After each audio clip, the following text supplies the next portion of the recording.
Here at Ultimate Reloader, we've taken to Bix'n Andy Triggers for a lot of our rifle builds and a lot of our precision shooting applications. If you're curious about Bix'n Andy Triggers, this is the video for you because we're going to talk about the theory of operation, patented technology, a little bit about the company history, and go in depth with trigger scan results for some of the most popular SKUs. Hey guys, Gavin Gu here from ultimatereloader.com. We got to know about Bix'n Andy Triggers through a company called Bat Machine. If you haven't already seen it, you're going to want to check out our How It's Made Custom Rifle Actions video. The owner, Bruce Tom, has talked to me on multiple occasions about this ball trigger technology and how it's his preferred trigger for their rifle actions because of the safety, the tunability, and just the overall functioning. And so Bix'n Andy is something that we've worked with for a while now. If you look at our Freedom rifle build, which was a 7mm PRC build and then became a 338 Lapua build, we used a tack sport trigger for that. We've also featured Bix'n Andy Triggers in several of our recent projects, including our Stiller Predator 22 Creedmoor build. We've got a 6GT pristine build, and then also we're just about to publish a story featuring a Tikka T3X where we did a trigger upgrade as well. We've had really good experiences with Bix'n Andy Triggers. It's very definitive when the rifle is going to go off, that breaking point of the trigger, and the tunability is awesome. So I wanted to start by telling you a little bit about Bix'n Andy. So first, a little bit of background information on Bix'n Andy. Bix'n Andy is a company that's been around for about 30 years. It was founded by Andy Atzel. It's headquartered in Austria, and Andy, about 30 years ago, was a bench rest shooter. He became a master gunsmith and came out with a line of different rifle products, including the patented ball trigger technology that is the cornerstone of Bix'n Andy Triggers. So if you're really serious about rifles like Andy Atzel is, you're definitely going to want to check these triggers out. So one of the things that differentiates Bix'n Andy Triggers from other trigger manufacturers is the fact that you can take the side cover off, you can see the internals, you can troubleshoot and do things like adjust sear engagement while you're looking at the internals working. You can clean the internals, put the side plate back on, and not void your warranty in the process. I'm not aware of any other trigger manufacturer that offers that kind of capability and that flexibility on the part of the owner. And there, when you look inside, are 4 different key components. I've got 2 different models here, the Tac Sport Pro X and the competition trigger, which I'll show you the internal workings of here in just a second. The components are the same, they're laid out just a little bit different. So the top sear is what holds the cocking piece backwards when the gun is cocked. And when the top sear is able to move down, the cocking piece moves forward, the firing pin hits the primer, and the gun goes off. The retainer bar here holds 2 ball bearings in place. The ball bearings are holding the top sear up. They're applying force to the top sear. And when this retainer bar rotates, that allows the ball bearings to move down. The bottom ball bearing moves slightly forward. The top sear can go down and the gun goes off. And that's made possible when the bottom sear, which is the primary sear that the trigger disengages, is able to disconnect. So I know that's probably a lot to try and visualize, so let's actually look at the trigger functioning so that I can show you this here. This is the Bix'n Andy competition trigger with no safety. This was a part of our Stiller Predator build. This is the 22 Creedmoor. You're going to want to check out that video. Okay, so I'm just going to hold these ball bearings in place because they're going to be under forces here. So we're going to go ahead and cock the trigger. Okay, so you can see the bottom sear is engaged with the trigger shoe. The retaining bar is in its vertical position, and the top sear is engaged with the cocking piece. I'm just going to hold these ball bearings back so they don't fly out here. And when I pull the trigger, you're going to see the bottom sear disengage. You're going to see the retaining bar move slightly forward and the ball bearings move down slightly. There you go. So that is how the trigger works. I hope it helps to see these parts in motion. And you know, it might look like a lot, but it's really a pretty simple mechanism and it works incredibly well. So that's how the ball trigger works. So next, I wanted to walk you through some specs, details, and trigger scan results for triggers that we have here at Ultimate Reloader in the Bix'n Andy lineup. And I'll just note the TriggerScan TS11 is an awesome device from Dvorak Instruments. It produces a force distance plot that tells you things about a trigger that you're not going to really know in any other way. You can see the forces building, you can see things like grit and creep, you get things like peak force, over travel, and so on and so forth. It's a really great way to fully quantify the behavior of a trigger and to derive some of those key metrics. So I'm going to start with the competition single stage, and that's the trigger that we have here that we did the live demo on. This is kind of a bench rest oriented trigger. It is single stage. It's available with or without a safety. This model that we have here is without the safety, and I specifically got that for some of the bat actions that don't accommodate a safety, some of the bench rest and ELR stuff. It is available with the safety on the left or the right hand side. The minimum pull weight is 30 grams or 0.066 pounds. Maximum pull weight is approximately 800 grams, 1.783 pounds. It does have the adjustable sear, and it's good for both bench rest and F-class. This diagram in the center here is from the owner's manual and kind of shows you some of the key features and where adjustments are made. And this picture here shows the trigger as configured without the safety. Okay, on to the trigger scan results. So the interesting thing here is the forces were so low, I kind of really had to zoom in here.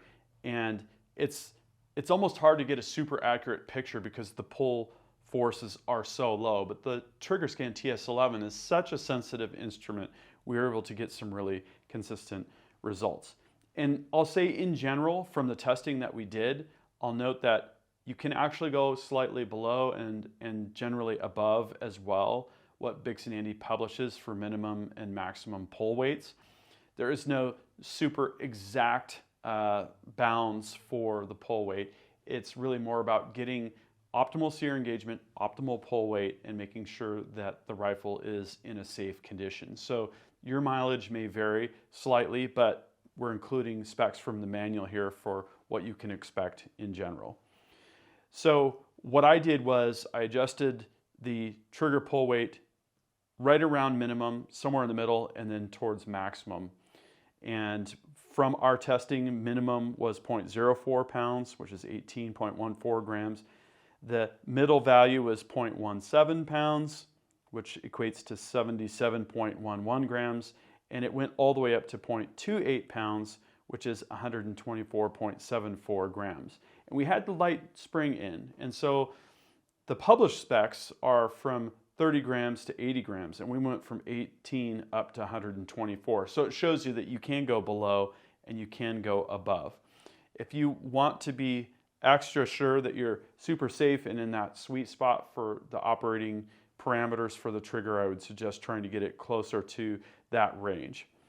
With the medium spring, it'll go from 50 grams up to 300 grams, and with the heavy spring, it'll go from 200 grams up to 700 grams. So this is quite a versatile trigger, and if you're looking at super precision shooting, F-class, bench rest, even some varminting scenarios like this 22 Creedmoor, this is a really great trigger.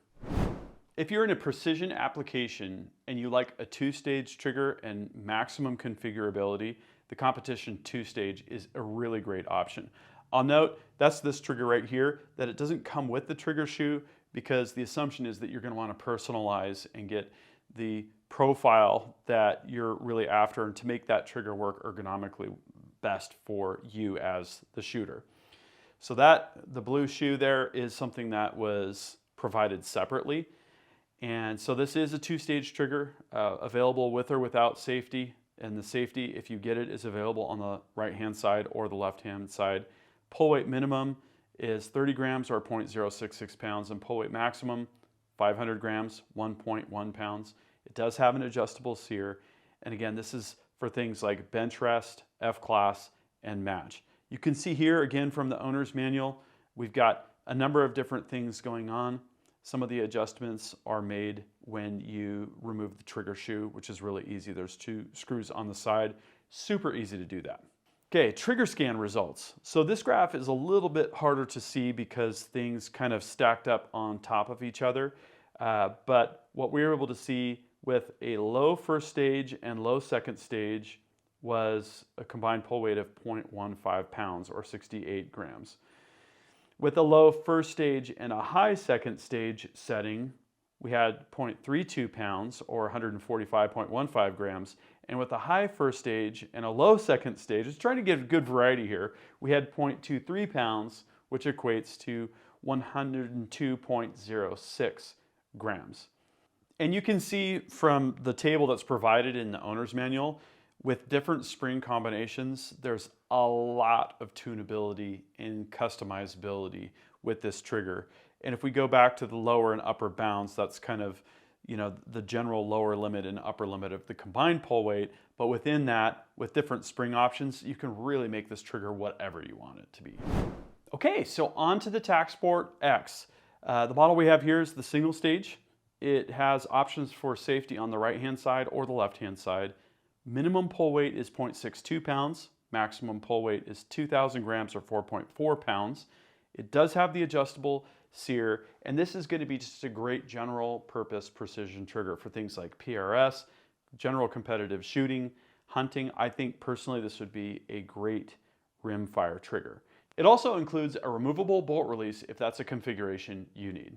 Okay, and here are the trigger scan results for the TacSport X. As you can see, extremely consistent results. If you look at these lines, the way that they overlap, it's just a very crisp, repeatable trigger. And at minimum, we had about 0.85 pounds or 385.55 grams. At a medium setting, 2.3 pounds or 102.06 grams.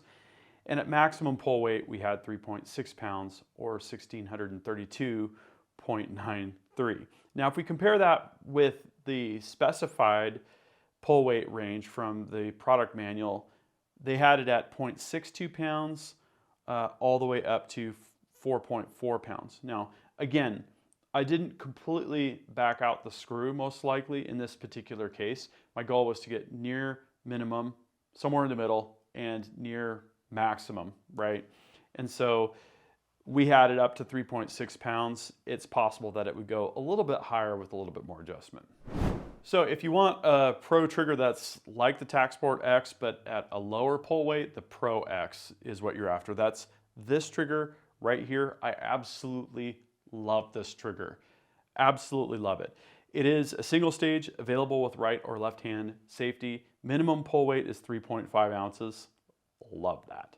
On a PRS gun, I personally like to run somewhere around the 6 to 7 ounce range. So to know that I'm not even at minimum, that's absolutely awesome.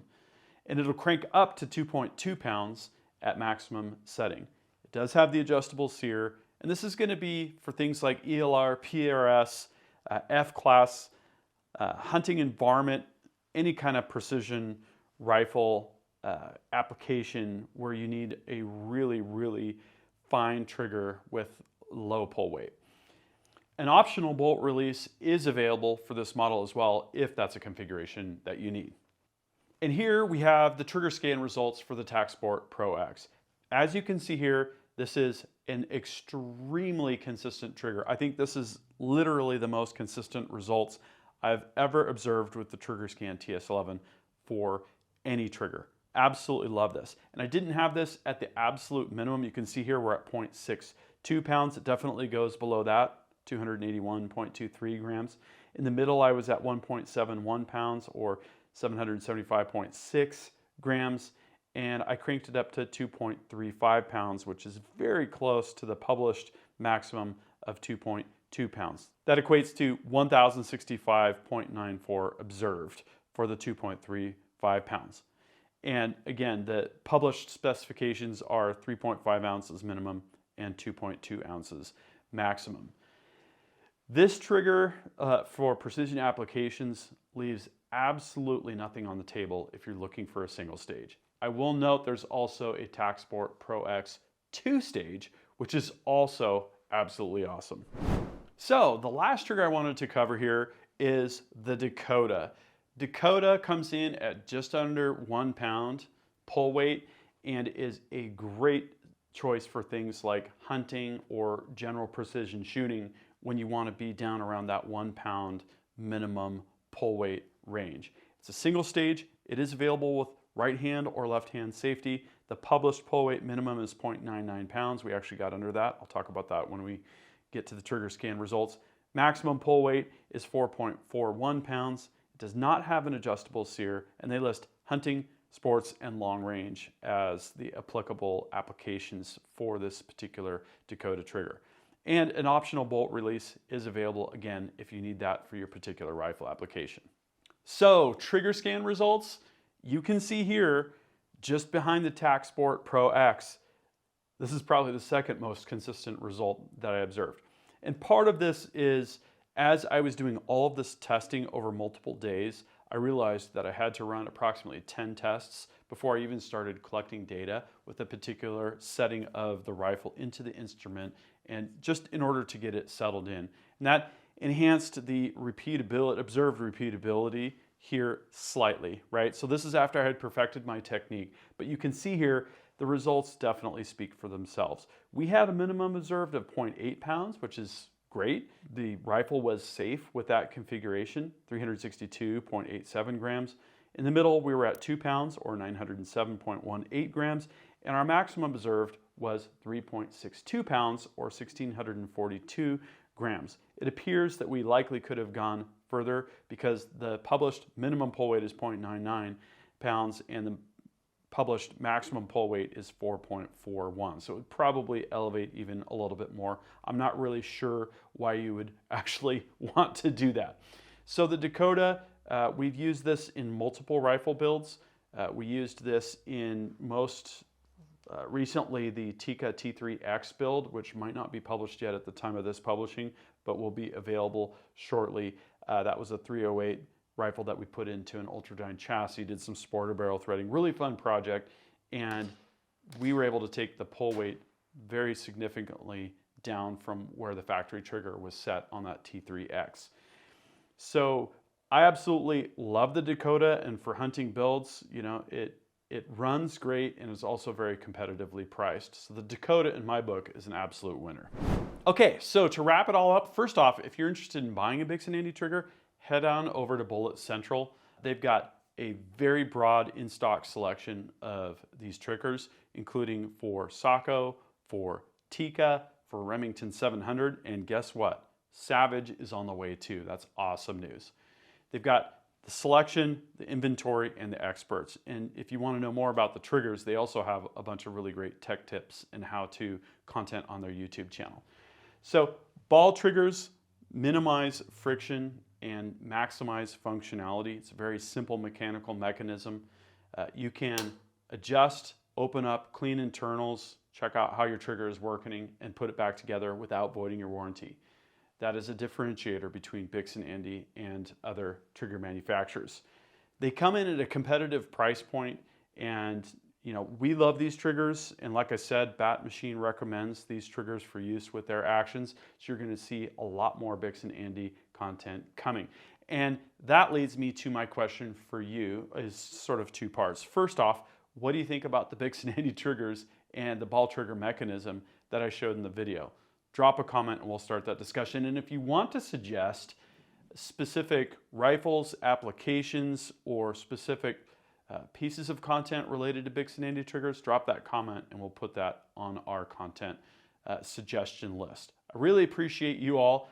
Appreciate you being a part of the audience. And if you have other experiences that you want to share about Bix'n Andy, how they're working for you, join in on that discussion as well down in the comments section. That concludes this video, and that means it's time to wrap it up. I hope you enjoyed this video. Don't forget to like and subscribe. Also, we're on Facebook, YouTube, Rumble, where we've got unrestricted content, and Instagram. Make sure to follow us on all those channels. Ultimate Reloader also has a commercial solutions division serving law enforcement, the military, and the gun industry. We have some unique capabilities, including a comprehensive suite of recoil testing and evaluation capabilities, trigger profiling, and more. If you're interested in custom rifles like what we build here on the channel or gunsmithing services, you're going to want to go to rifles.ultimatereloader.com and get on the wait list.